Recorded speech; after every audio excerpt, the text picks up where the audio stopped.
Si no estamos bien con Dios, si no permanecemos bien con Dios, jamás podremos hacer nuestras las palabras de David en el Salmo 23, confortará mi alma, me guiará por sendas de justicia por amor de su nombre. Muchos cristianos se alejan, se separan de Dios, pero esto no quiere necesariamente decir que están perdidos, sino que han perdido su comunión con Dios. Pero no están perdidos, porque hay un lazo espiritual muy especial entre usted y Dios, que no puede ser roto.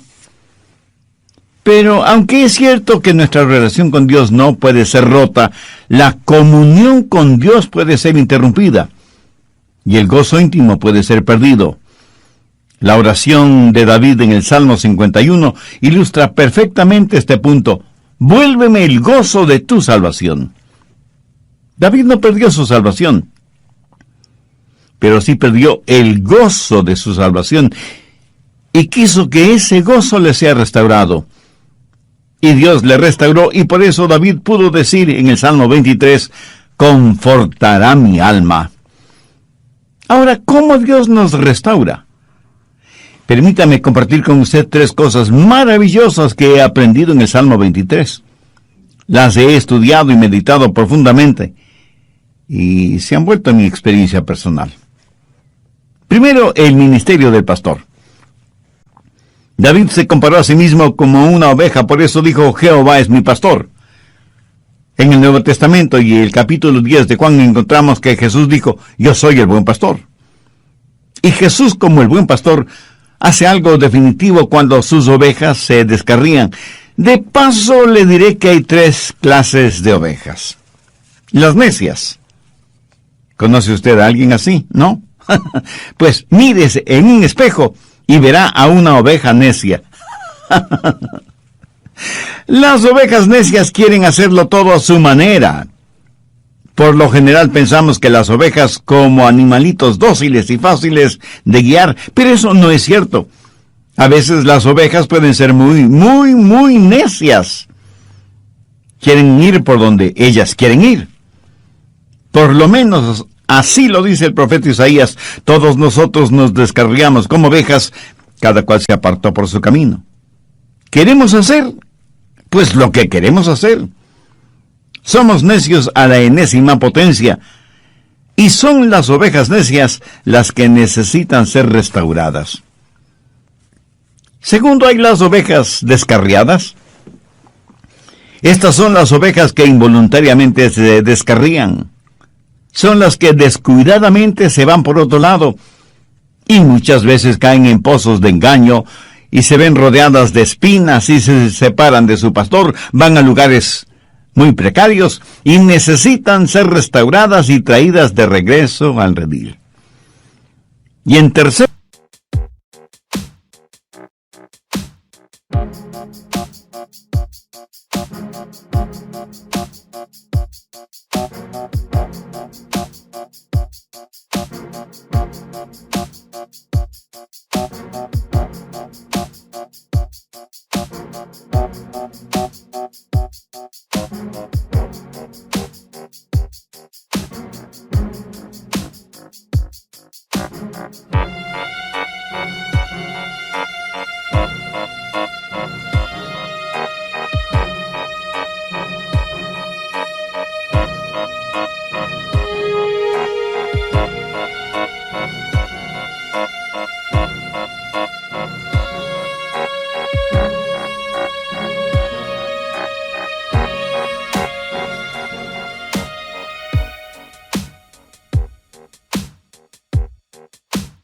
lugar, las ovejas enfermas, porque las ovejas pueden enfermarse.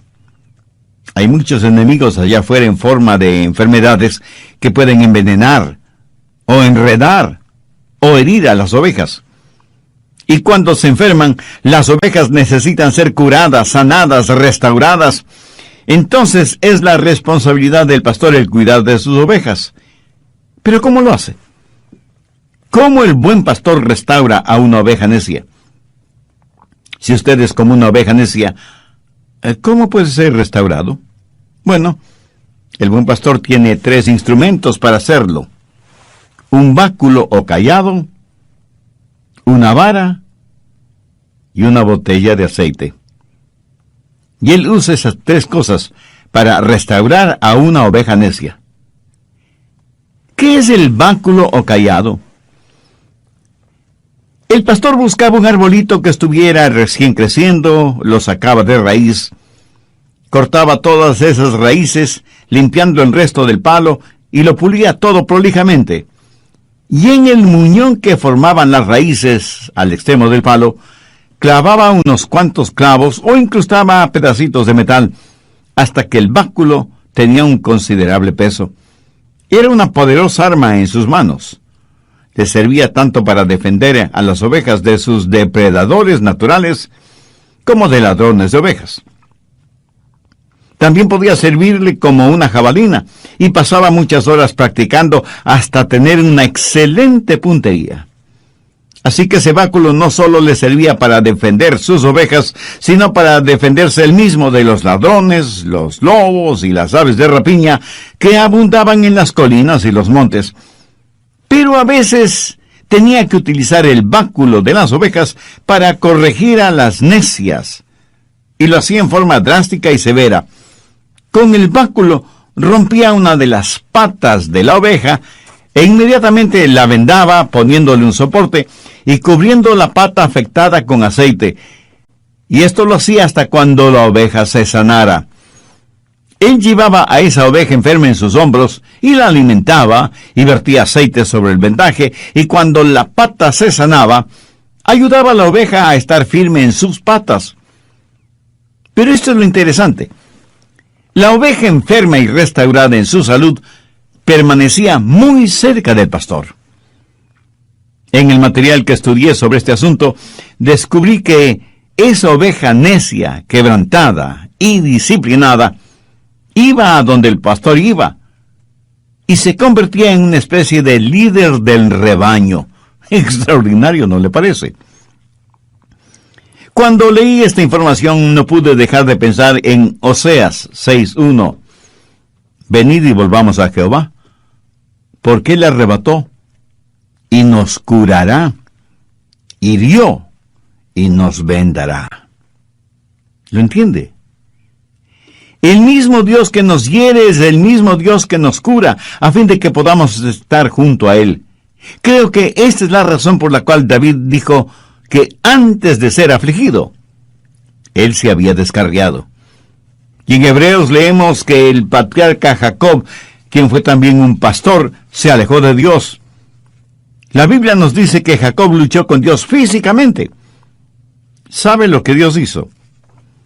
Vayamos a Génesis, capítulo 32, versos 24 y 25. Así se quedó Jacob solo, y luchó con él un varón hasta que rayaba el alba. Y el varón le tocó en el sitio del encaje de su muslo, y le descoyuntó el muslo de Jacob. ¿Lo ve? Jacob fue herido por Dios. Descoyuntó su muslo, y el patriarca tuvo que caminar el resto de su vida apoyado en un bastón. Vamos a Hebreos 11:21. Por la fe Jacob, al morir, bendijo a cada uno de los hijos de José, y adoró apoyado sobre el extremo de su bordón. ¿Por qué todo esto? Pues para enseñarnos una lección. Algunas veces tenemos que aprender drásticamente porque parece que esa es la única forma en que podemos aprender. Jacobo tuvo que ser herido para poder ser bendecido. Mi amigo, cuando Dios nos disciplina, y puede ser disciplina física, no es porque no nos ama, sino precisamente porque nos ama. Mire lo que dice Hebreos 12, los versos 5 y 6. Y habéis ya olvidado la exhortación que como a hijos se os dirige, diciendo: Hijo mío, no menosprecies la disciplina del Señor, ni desmayes cuando seas reprendido por Él, porque el Señor al que ama disciplina, y azota a todo el que recibe por hijo. ¿Qué padre si ama realmente a sus hijos no los disciplina cuando es necesario? Si Dios nos dejara sin disciplinarnos, no seríamos sus hijos, sino bastardos. Y aunque nuestros padres en la carne nos disciplinaron, siempre los reverenciamos, ¿verdad?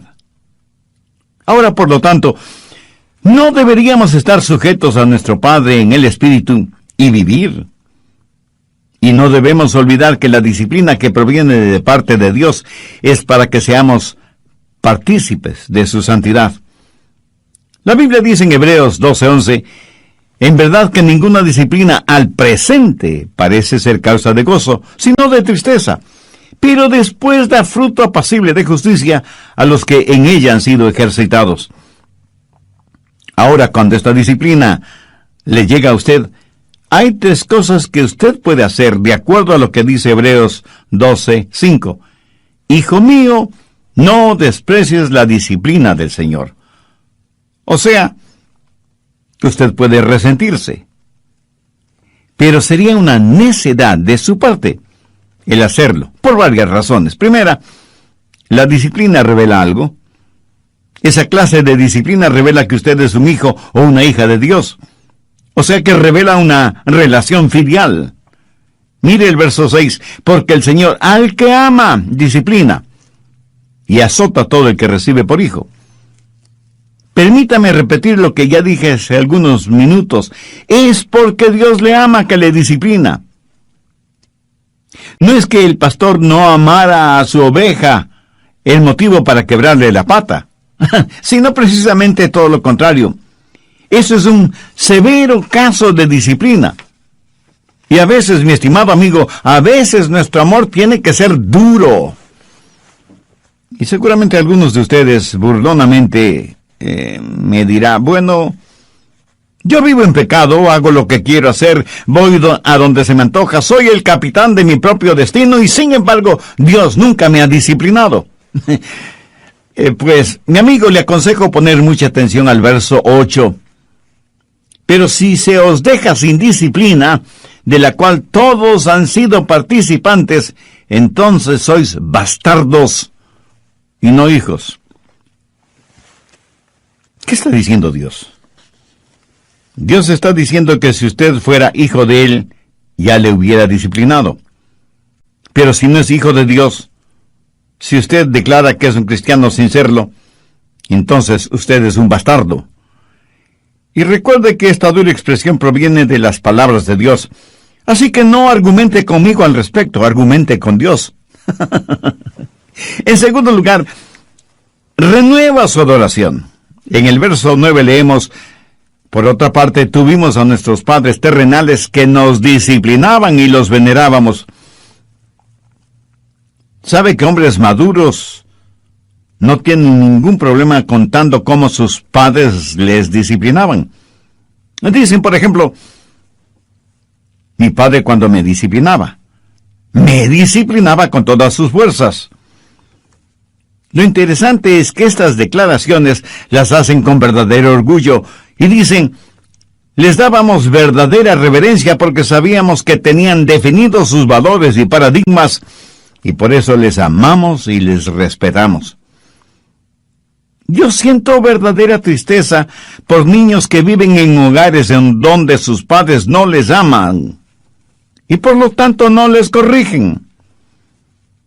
¿Sabe que la disciplina revela nuestra relación con Dios y renueva nuestra adoración?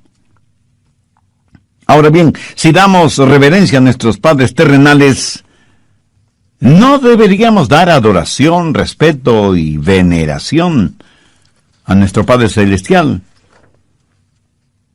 Dios no está en el negocio de primordialmente hacernos saludables y felices, sino santos. Dios no le salvó para sencillamente llevarle al cielo. Ese es un beneficio extra. Dios le salvó para hacerle santo como Él. ¿Y cómo lo hace? ¿Qué es lo que la disciplina hace para restaurar a una oveja? Revela su relación filial, renueva su adoración y restaura su comunión con Dios. ¿Le gustaba a usted el ser disciplinado, castigado por sus padres, especialmente por su papá? Cuando usted era niño y su padre le iba a castigar, corría usted hacia su papá y lleno de gozo le decía: «Oh, esto es estupendo. Estoy feliz de que esto me suceda a mí. Mi papá me va a dar una buena paliza, pero me siento feliz. Bendito sea Dios». Papá, tú eres maravilloso y sabio. Gracias por castigarme. No, ni usted ni yo actuamos de esa manera, ¿verdad? Porque no nos gusta ser disciplinados, castigados, aunque hayan existido razones válidas para esa disciplina. Personalmente, cuando mi padre me castigaba, me disciplinaba, le debo confesar que él no me parecía ni amoroso, ni sabio, ni maravilloso. Así que, en primer lugar, menospreciamos la disciplina. En segundo lugar, no nos desmayamos frente a la disciplina. Mire el verso 5 de Hebreos 12. Ni desmayes cuando eres reprendido por él. ¿Alguna vez ha visto a un hijo o a una hija fingir desmayo cuando ve que el castigo es inminente? Bueno, yo lo he visto varias veces. Dios ejercita disciplina y la gente renuncia a Dios. Tiran la toalla. Se convierten en trotamundos espirituales y eso es algo terrible. Mi amigo, lo que hace Dios no es para que nos alejemos de Él, sino para que nos acerquemos a Él. No desprecie la disciplina. No finja desmayos frente a la disciplina. La Biblia dice que toda disciplina tiene un propósito específico. ¿Cómo maneja el pastor a una oveja necia? Con la vara de la disciplina. ¿Y qué de las ovejas que no son necias? ¿Qué clase de oveja es usted? ¿Necia? ¿Descarriada? ¿O enferma? Recuerde que Dios no deja de amarnos porque somos pecadores. Dios no nos ama más si somos menos pecadores, de acuerdo a nuestra propia opinión, ni nos ama menos si somos más pecadores. Dios nos recibe como somos, pero por el amor que nos tiene, no nos deja como somos, sino que nos va perfeccionando cada día, para que lleguemos a ser a semejanza de su Hijo Jesucristo. Esta esperanza también podrá ser suya, si tiene una relación personal con Dios, por medio de Jesús. Pudiera ser que usted sea una persona muy popular, carismática, muy importante e influyente en el nivel político, social y financiero. Desde el punto de vista del mundo, usted es un hombre de éxito. Pero, ¿qué piensa de usted, su esposa, sus hijos, sus amistades íntimas? ¿Qué tan importante es usted en sus vidas? El hecho de ser tan importante pudiera ser que abra todas las puertas materiales, sociales y políticas, pero jamás le abrirán las puertas del cielo. Dios no le ama porque usted es importante. Usted es importante porque Dios le ama. ¿Lo entiende? Si usted este mismo momento se arrepiente de sus pecados y hace una decisión espiritual por Cristo como su Salvador y Señor, Él le perdonará inmediatamente, estará con usted permanentemente y le salvará completamente, y además le guardará eternamente. Recuerde que la decisión que usted haga o no haga este momento tendrá reposo, sacada del pozo de la desesperación, del lodo cenagoso. Puso mis pies sobre peña y enderezó mis pasos. David habla de lo mismo al compararse con una oveja que ha sido disciplinada, guiada, rescatada y protegida por el pastor. Algunas veces una mamá oveja, por estar pastando por aquí, por allá y más allá, se olvidaba de su pequeño corderito. El pastor observaba lo que estaba sucediendo y con el cayado guiaba a la mamá oveja a donde estaba su corderito.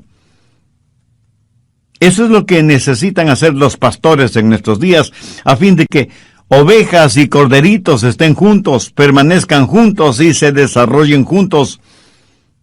Porque el diablo está tratando por todos los medios de destruir los hogares, de destruir las familias, de romper la unidad del cuerpo de Cristo que es la iglesia. ¿Cuándo sucede eso? Cuando caemos, cuando somos débiles espiritualmente, cuando nos apartamos de Dios y nos contaminamos con el pecado.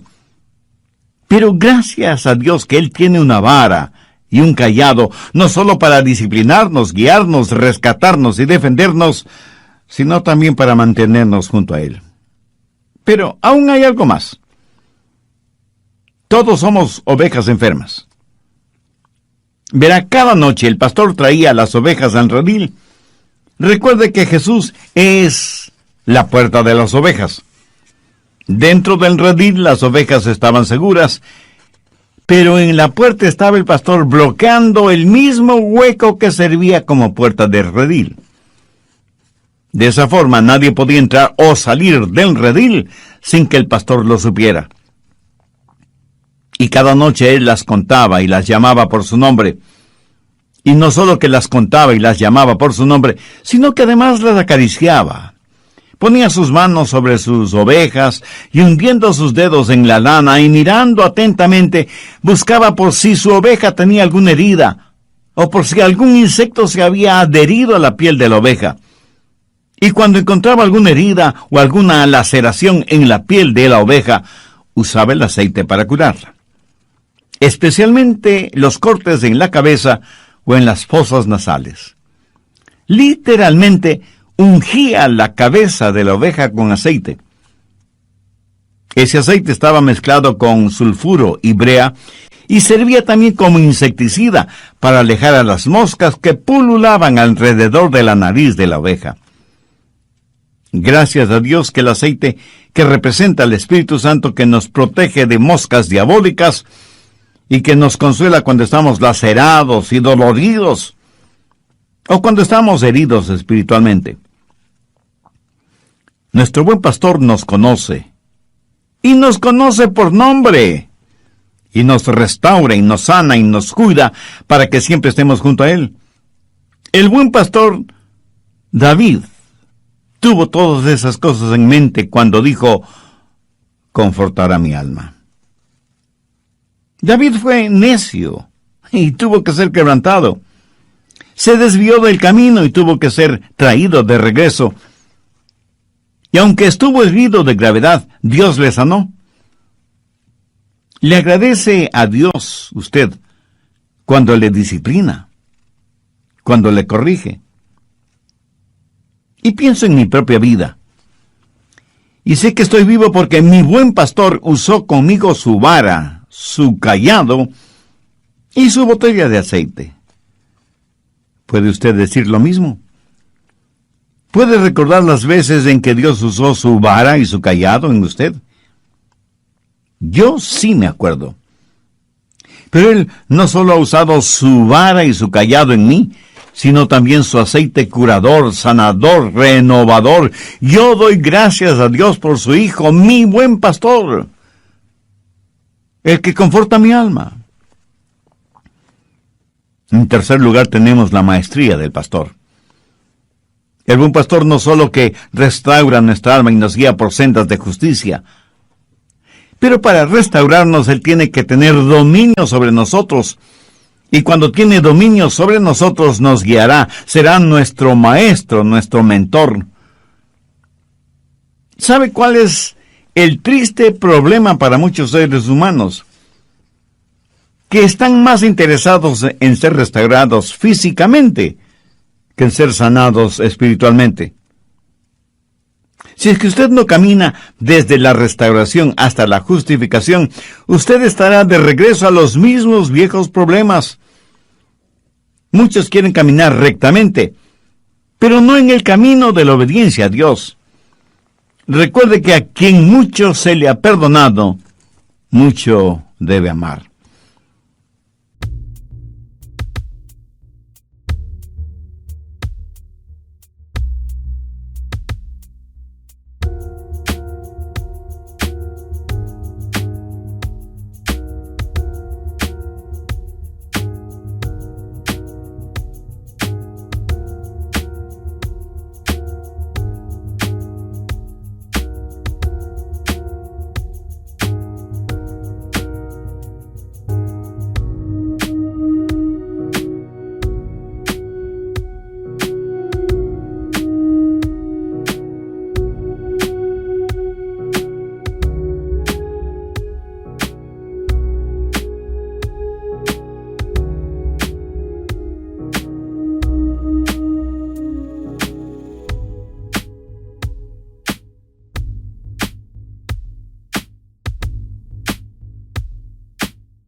Debemos ser como la oveja con la pata quebrada que quiere estar junto a Jesús, porque Él es su maestro que quiere guiarle para que usted nunca se desvíe.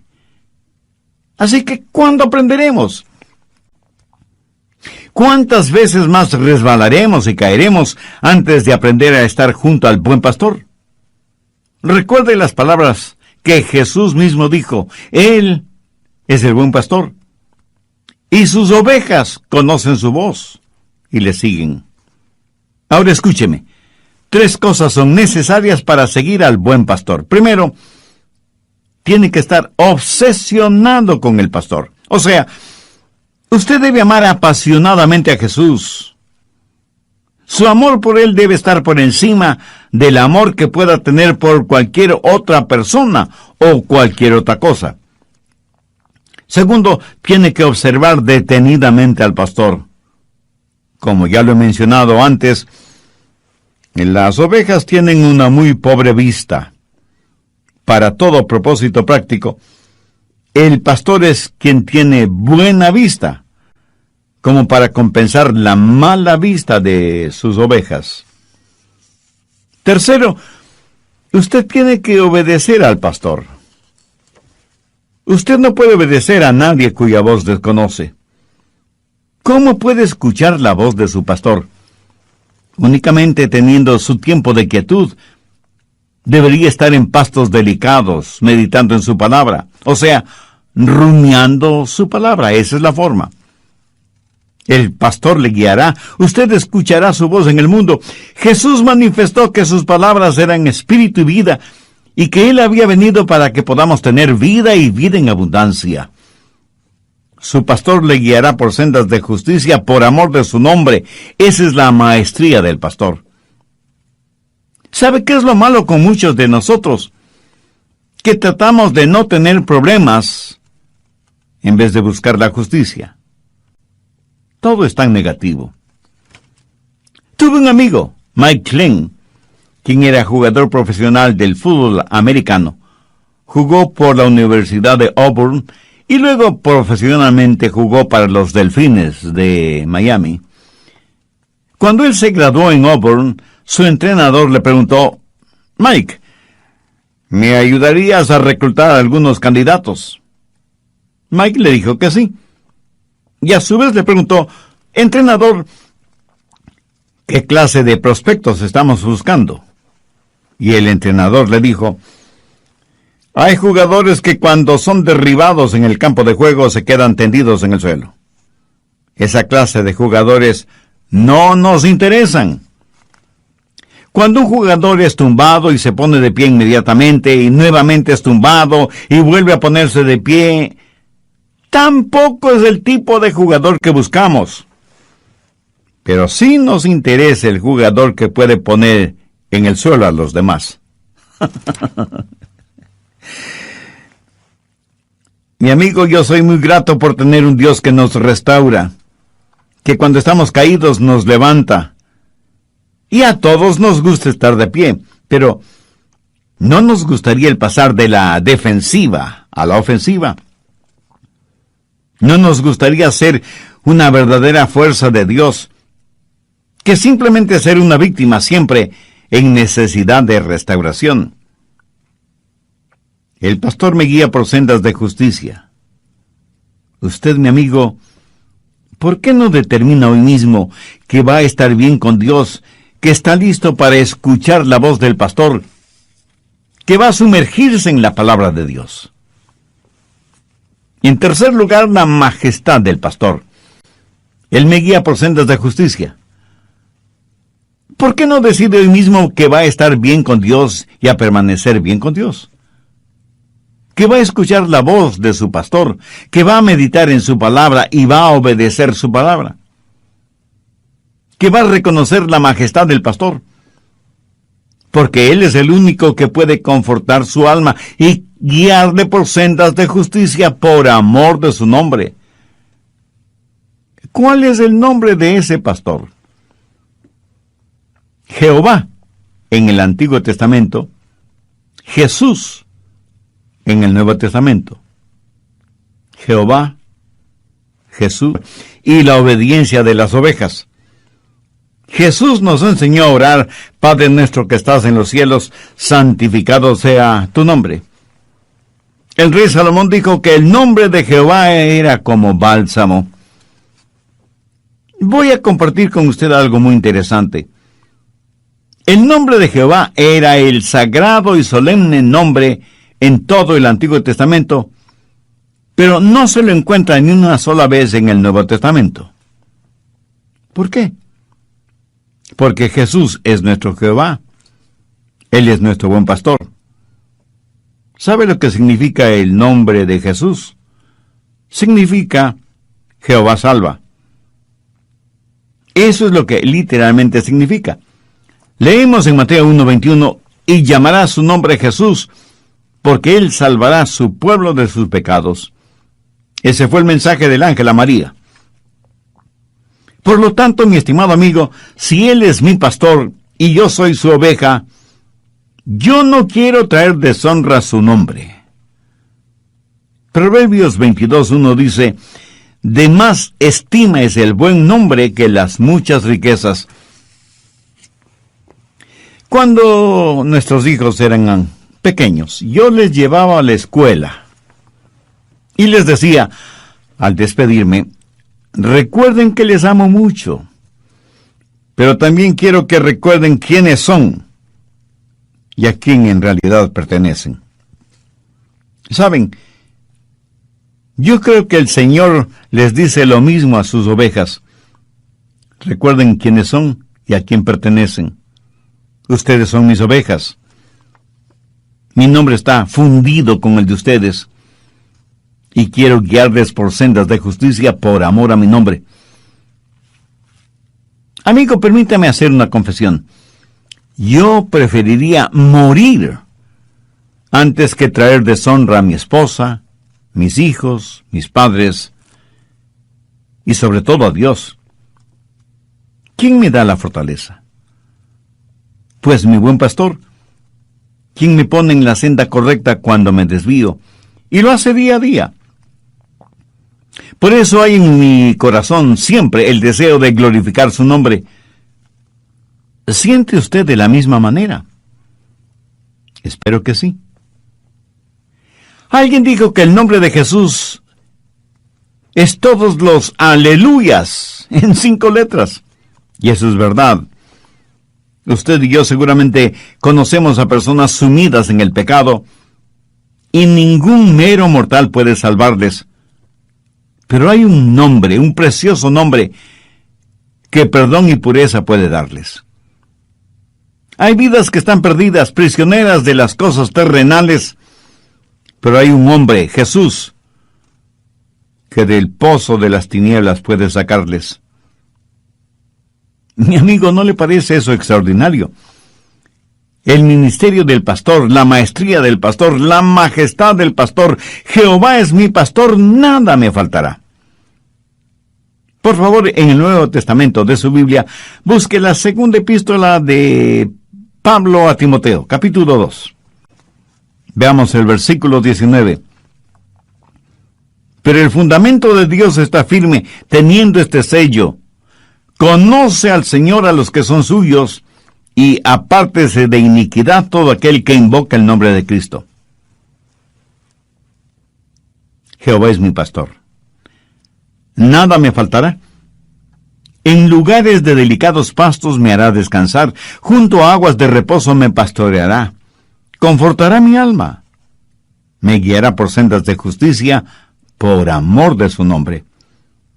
Aunque ande en valle de sombras de muerte, no temeré mal alguno, porque tú estarás conmigo. Tu vara y tu cayado me infundirán aliento. Aderezas mesa delante de mí en presencia de mis angustiadores. Unges mi cabeza con aceite.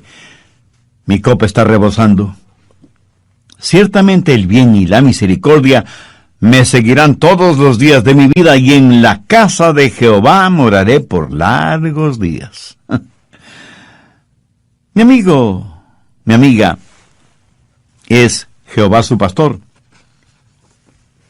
Como una oveja tímida, indefensa, manchada y descarriada, ¿No quisiera sentir la amorosa y protectora mano del pastor sobre usted?